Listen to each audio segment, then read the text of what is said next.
যদি রাসূলুল্লাহ থাকতেন, মন খারাপ আঁচ করতে পেরে কোনো এক মজলিসের শেষে আমাকে ইশারা দিয়ে ডাকতেন।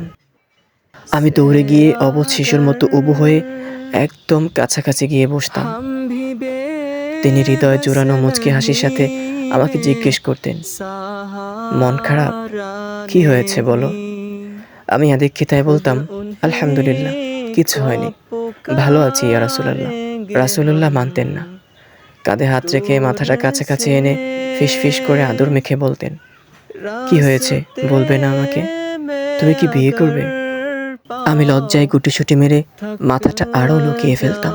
ক্ষণ কয়েক পর মাথাটা অল্প তুলে অনুযোগের স্বরে হযরত জুলাইবিব রাদিয়াল্লাহু আনহুর মতো বলতাম, আমি এক দরিদ্র যুবক, আমাকে কে বিয়ে করবে ইয়া রাসূলুল্লাহ?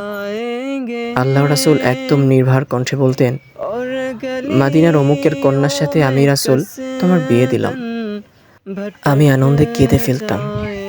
আহ, যদি রাসূলুল্লাহ থাকতেন।